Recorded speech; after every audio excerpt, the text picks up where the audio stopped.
युवाओं को अब इस कदर इस हद तक मजबूर कर दिया है राज्य सरकार ने, हमारे मुख्यमंत्री नीतीश कुमार ने, कि वो आत्मदाह तक जैसी तथ्य सामने आते नहीं है, जानकारी सामने आती नहीं है, राजनीतिक बयानबाजी शुरू हो जाती है। क्यों? क्योंकि 5 राज्यों में चुनाव चल रहा है। राष्ट्रीय लोक जनशक्ति पार्टी रामविलास के राष्ट्रीय अध्यक्ष चिराग पासवान जी हमारे साथ है।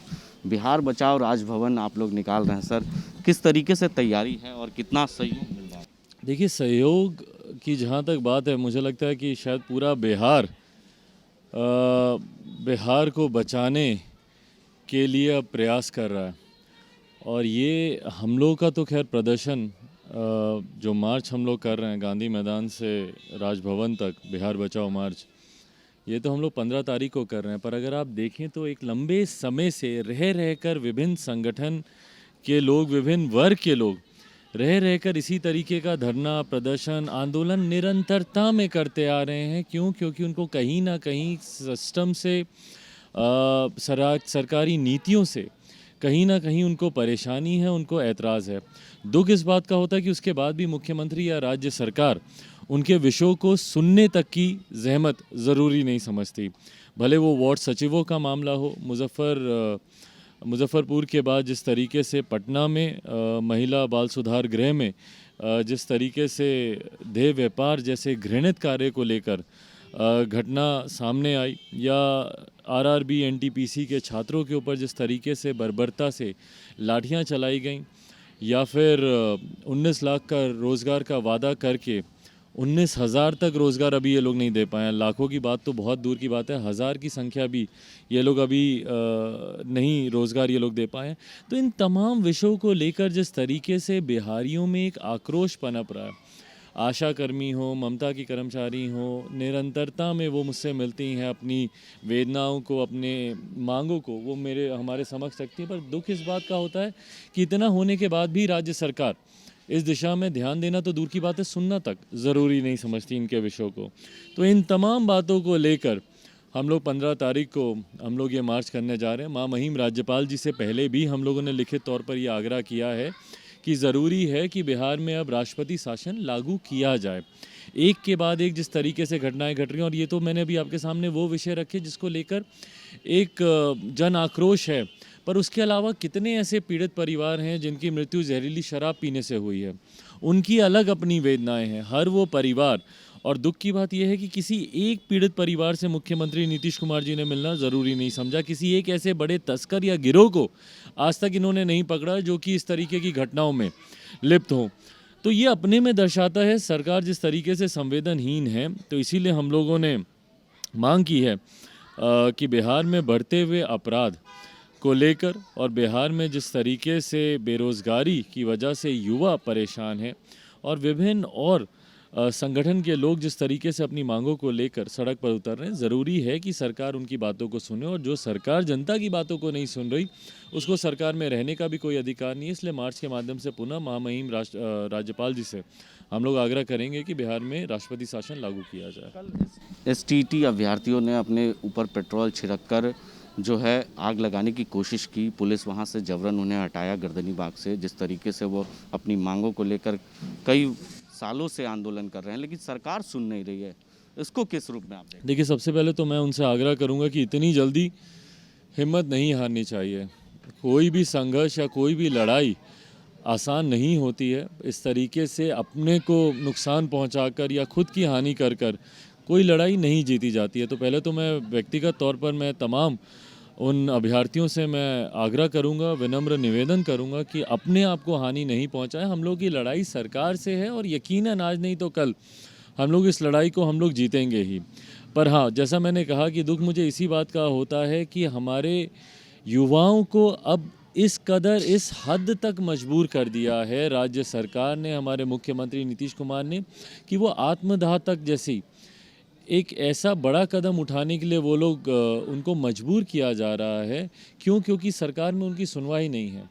बार बार मैं इस बात को कहता हूँ, आप काम कीजिए नहीं कीजिए, आप हम लोग की समस्या का समाधान कर पाए नहीं कर पाए। कि आप लोग को जानकारी नहीं है, हमने कितने काम किए हैं, आप हो चाहे तेजस्वी यादव को जानकारियाँ नहीं है। भाई, अगर हम लोग को जानकारी नहीं है तो जानकारी है किसको? बताएं ना मुख्यमंत्री नीतीश कुमार। जो भी उनके सामने सवाल उठाता है छूटते ही वो कहते हैं अरे इन लोगों को कुछ पता है, कुछ जानता है, पढ़ाई लिखाई करता है, ये लोग सिर्फ ट्विटर पे दिन भर खेलता रहता है कुछ। अरे भाई हम लोग युवा वर्ग के लोग हैं, और मैं अगर अपनी बात करूं तो आज 21वीं सदी का पढ़ा लिखा युवा हूं, जानकार हूं। आप मुझसे खुले मंच पर, मैं मुख्यमंत्री जी से आग्रह करूंगा, आपसे उम्र में छोटा हूं, चुनौती नहीं दूंगा, पर आपसे आग्रह करूंगा जिस खुले मंच पर आके मुझसे आपको बहस करनी है, डिबेट करनी है, आप कीजिए ना। मैं आपको आपके पॉइंटर्स आपके समक्ष रखूंगा, आप मुझे मेरी ज्ञान वृद्धि कीजिए, बताइए मुझे कि आपने क्या क्या किया। मैं किस बात को लेकर प्रश्न उठाता हूं मुख्यमंत्री जी आपसे, मैं शिक्षा को लेकर उठाता हूं।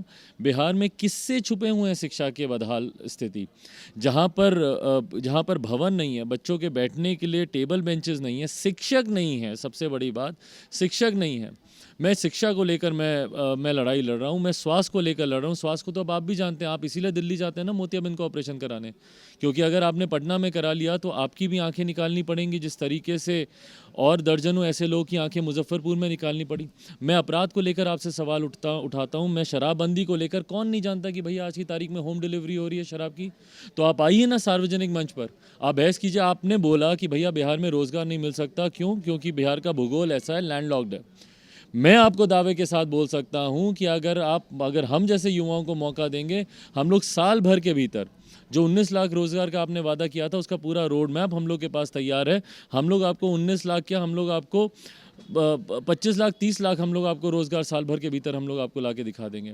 पर उस दिशा में आपकी सोच होनी चाहिए। क्यों नहीं आप सिंगल विंडो क्लियरेंसेस की बात करते हैं? क्यों नहीं आप निवेशक समिट बुलाते हैं, इन्वेस्टर समिट जैसे गुजरात में होता है, वाइब्रेंट गुजरात के नाम पर मध्य प्रदेश में होता है? क्यों नहीं आप रिलीजियस टूरिज्म को हमारे प्रदेश में बढ़ावा देते हैं? अगर अयोध्या में इतना बड़ा भव्य राम मंदिर का निर्माण हो सकता है तो माता सीता की जन्मस्थली रही है बिहार में, क्यों नहीं वहाँ पे आप लोग एक सीतामढ़ी में एक भव्य मंदिर का निर्माण करते हैं, 6 लेन का कॉरिडोर बनाइए।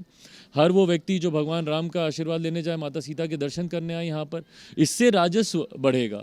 तो अगर आपको रोजगार उत्पन्न करना है, जॉब अपॉर्चुनिटीज़ क्रिएट करनी है, उसके लिए अनेकों रास्ते हैं। बट आप बोलते हैं कि भैया बिहार में रोजगार आ ही नहीं सकता। तो मैं तो आपसे आग्रह करता हूँ कि आप आइए खुले मंच पर, मैं आपके सामने हर विषय पर, हर सवाल पर मैं आपके सामने बहस करने को तैयार हूं। और आप मुझे बताइए, आप विशेष राज्य के दर्जे की आप बात करते हैं, भैया आपकी डिप्टी सीएम साहिबा खुद बोलती हैं कि उससे ज़्यादा पैसा तो वैसे ही केंद्र सरकार आपको दे रही है।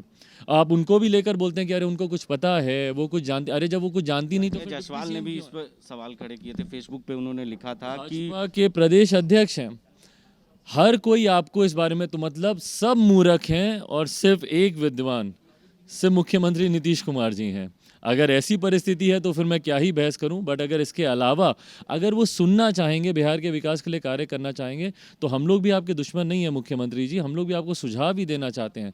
आज की तारीख में भले परिस्थिति जैसी भी हो, आप किसी के आशीर्वाद पे, किसी की कृपा से आप मुख्यमंत्री बनो, पर मुख्यमंत्री आप ही हैं, मेरे भी मुख्यमंत्री आप हैं। आज हम लोग अगर सड़क पर आ रहे हैं तो किसी को शौक नहीं आकर लाठियां खाने का, किसी को शौक नहीं आत्मदाह करने का, पर क्योंकि आप हमारी बातों को नहीं सुन रहे, इसलिए मजबूरन हम लोग को एक कदम उठाना पड़ता है। सवाल हिजाब मामले को किस तरीके से देखते हैं? जिस तरीके से कर्नाटक में इस बात को लेकर पूरे राज्य में अब बवाल शुरू हो गया है इसको लेकर। देखिए, सबसे पहले तो हिजाब जो सेंसिटिव विषय है, सबसे पहले तो इस पे राजनीतिक बयानबाजी बंद होनी चाहिए। आप समाज के भीतर असंतोष पैदा करते हैं जब हिंदू मुसलमान जैसे विषयों पर बिना सोचे समझे बयानबाजी सामने आती है। ये गंभीर विषय है, इसकी पहले तो जांच होनी चाहिए। ड्रेस कोड का पालन हर किसी को करना चाहिए और ये नियमता होता है। हम लोग भी भैया स्कूलिंग हम लोगों ने भी की है, या विभिन्न और इंस्टीट्यूशंस है, भारत की सेना है, विभिन्न और ऐसे इंस्टीट्यूशंस हैं जहाँ पे ड्रेस कोड होता है और उसका हर व्यक्ति को पालन करना चाहिए। पर क्या ये ड्रेस कोड रातों रात थोपा गया, इसकी भी जांच होनी चाहिए। भाई अगर बच्चियां अगर वहाँ पे पहले से अगर पढ़ाई कर रही हैं और ऑल ऑफ अ सडन अगर ये ड्रेस कोड लाया जाता है, अगर आप उनको समय दें, अगर आप 2 साल 3 साल के बाद आप बोलें कि भैया 2 साल अगले साल से ये ड्रेस कोड लागू हो रहा है, तो जिनको एतराज़ है उस ड्रेस कोड पे वो वहाँ पे एडमिशन नहीं लेंगी, वो नहीं जाएंगी वहाँ पे। पर क्या आपने समय रहते उनको इस बात की जानकारी दी? और या फिर अगर ये रातों रात अगर ये चीज़ आपने की है तो ये भी गलत है। बट अगर किसी को जानकारी है कि वहाँ का ड्रेस कोड है और अगर तब वो उसका पालन नहीं कर रही हैं तो ये भी गलत है। बट ये तमाम बातें जांच का विषय है। दिक्कत ये होती है कि तथ्य सामने आते नहीं हैं, जानकारी सामने आती नहीं है और उसके ऊपर राजनीतिक बयानबाजी शुरू हो जाती है। क्यों? क्योंकि 5 राज्यों में चुनाव चल रहा है। तो देखिए साफ तौर से चिराग पासवान ने कह दिया कि हिजाब मामले पर कि ये ड्रेस कोड जो है अगर पहले से निर्धारित है तो उन्हें समय देना होगा, तभी जाकर इसे पालन करने की। 5 राज्यों में चुनाव हैं, इसको लेकर इस तरह के बयानबाजी हो रहे हैं। वहीं उन्होंने बिहार बचाओ राजभवन जो 15 फरवरी को होने हैं उसकी तैयारी चिराग पासवान ने कर ली है और उन्होंने कहा कि सरकार को तमाम मुद्दों पर राज्यपाल को ज्ञापन देंगे और उन्हें तमाम बातों को जानकारियाँ देंगे। आगे की अपडेट्स के लिए आप बने रहें 10 डी न्यूज़ के साथ और देखते रहें 10 डी न्यूज़।